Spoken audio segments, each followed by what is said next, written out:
Hello, this is Derek with Reef Automation Tutorials for Neptune Systems. Today we're going to go over cameras. I've had a lot of people ask me to do a video on how to program cameras, so that's what we're going to go over today.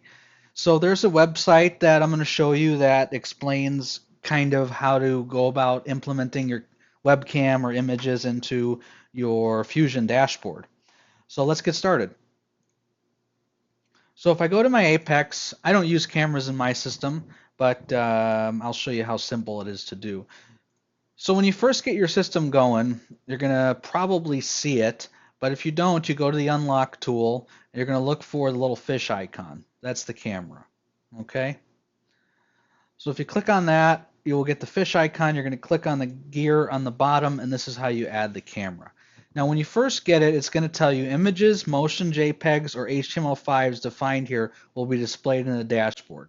So what this means is basically you can have a still image if you want. So you can take a picture of your camera or your fish tank and put it in here. You can have what's called a motion JPEG, which we'll go over, or you can have an HTML5 video, which we'll also go over. So to add it, you're going to put the ad up here, and it's quite simple. You can name it whatever you want, so you can name my fish tank. Now, the manage program view and control basically states that if there's a specific user that is on your system that you do not want to see the camera, you would put it under manage program control or view. Now, most of you are on the manage and most of you there have an admin for manage, but if you have a couple of users or friends or possibly a fish person or someone that comes to service your tank that has different levels of control, you're going to want to give them control or be able to see the camera. You'll have to put that here. Now, view is the basic, so generally I would set this to view. This means any administrator, any user can use this. So just stick that on view. That's probably going to be your best bet. Okay, so your next one, your image or motion JPEG. So a motion JPEG is a .gif or a GIF. So a motion JPEG can be used in this section here. Okay. Your next one is just a standard image or a JPEG. Now, the trick to this is you have to have the image on the internet somewhere. So the best way to do this is to put it maybe on a Dropbox account. You can put it on any type of email server that has a URL that can connect to it. Again, it has to have an HTTP in front of it in order to use it. So if you were going to use something in Dropbox, let's say, I'm going to go to my Dropbox account, because I have Dropbox that I use for work. And I have a folder for my work here that I call personal, and this is where I put all my personal stuff. Now again, Dropbox I think is going to be your best bet if you want to use this. So if I go to personal, you'll see I have a personal folder and I have a number of things here. For instance, I have a wedding photos, I have different large files, but one of the folders I made was called web pictures. So if I wanted to post something to the web, I can hit share over here, and I can copy the link down below here. Once I copy this link, I can put that right here, and then there's my JPEG that I can share. Again, I find Dropbox to be the easiest. It's free, and that's how you can put a JPEG in here. Your next one's going to be your HTTP live streaming. Okay, so now HTTP live streaming is going to be a specific HTTP file or folder that has video that's going to be streaming. So to get this information, and I'll put this site in the comments, there is a thread on Neptune Systems that give you this information. So here are the corresponding cameras that you can use with Apex and their corresponding output. So if we go through any one of these, this is the output. Now you'll notice that there is something here in front of it. Now this is where it gets a little more advanced. So if we wanted to use, let's say, a Cisco, it uses this suffix right here, and I'll show you how you would do this. So you'd put HTTP because it's an HTTP stream. You then would put your IP address of your camera in your house. So let's say it's .50. You would put the /img video.mjpeg. And again, that's how you would use the suffix that is displayed right here. Now, there's another way you can do this. Let's say you want to see this from outside the house, because if you put this IP address and you're outside of the house, it's not going to work. You would need to port forward that camera. So port forwarding is a little more advanced, and what you would do is I'd go online, go on YouTube, look for something called port forwarding a camera. Once you port forward your camera, you're going to have a different IP address. Usually it's your web address, and then there's usually going to be a colon and then the port that you're using to port forward, and then you're going to put your video here.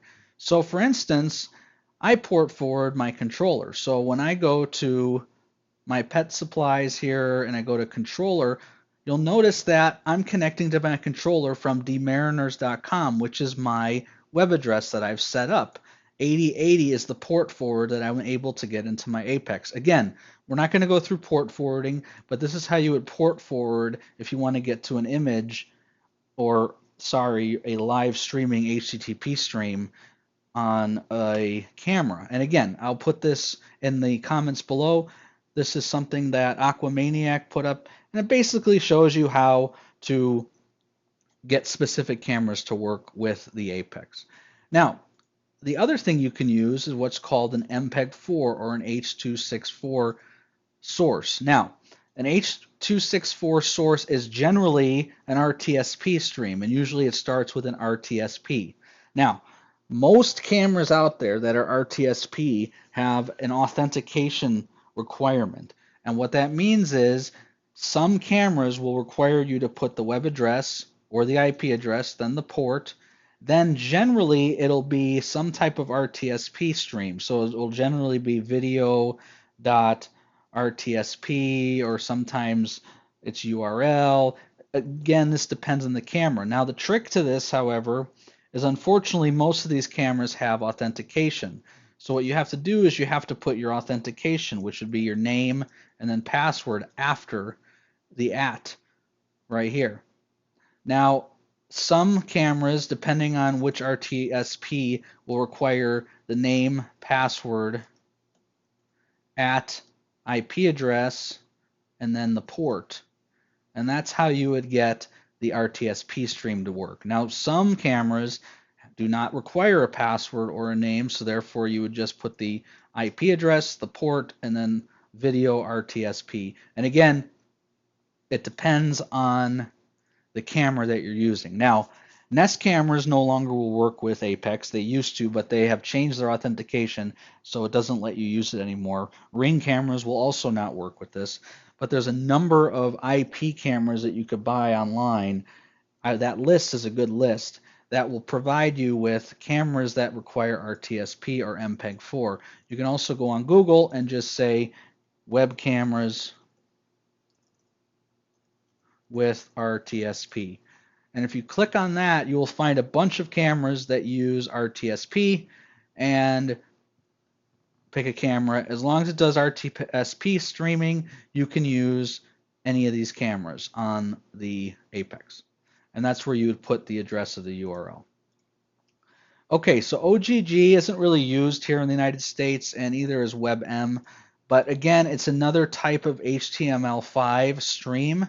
Now, depending on the camera, it'll tell you what kind it's using. So, for instance, if we go to this RTSP, it'll tell you that it's using real-time stream protocol, and it will tell you which protocol it's using. If it's using OnDiff, which is a protocol, you can't use OnDiff protocol. You have to use RTSP streaming protocol. So again, there's a number of different protocols, and we're not going to really get into that as detailed. If you have any questions or comments on how or which cameras will work, I can look them up for you and tell you if they will work. But if you look online for anything that's a web camera with an RTSP, you can also look up any camera with OGG, which is a little bit of an older technology. And you won't find a lot of those cameras. There's some Maui webcams that use OGG. You can also use WebM, which is another technology. And again, most cameras aren't going to have this. So just be aware that you're looking for either a HTML streaming camera or a motion JPEG or HTTP live streaming camera. That's generally going to be your best bet for cameras. So hopefully that explained a little bit on how to get your cameras going. Again, you're going to need to research port forwarding if you want to view your camera from outside. Otherwise, you're not going to be able to see it. You're only going to be able to see it inside because Fusion uses HTTP protocol to display all its information. So all it's basically doing is connecting to a website, which is apexfusion.com, and therefore it's only going to be able to allow you to see anything that's local, unless, of course, you're outside of the house. So just remember that for what you're using your camera stream is. Again, you'll have to do some type of port forwarding is generally the right way to do it and the easiest way to do it for most people. So again, if you have any questions or comments, just leave them below and I will try to answer them. If you have a specific camera and you want to know if it works with it, just leave a comment below and I will find out for you and get you that information. As you all know, we do live streams every week and we give away things. So if you haven't subscribed to the channel, go ahead and do so. Also hit the notification bell so that way you're notified anytime I make a new video. Furthermore, if you haven't liked or subscribed to this video, go ahead and like and subscribe to the video. And again, hope that this helped with people trying to get cameras going and hope to see you at the live stream. Talk to you later.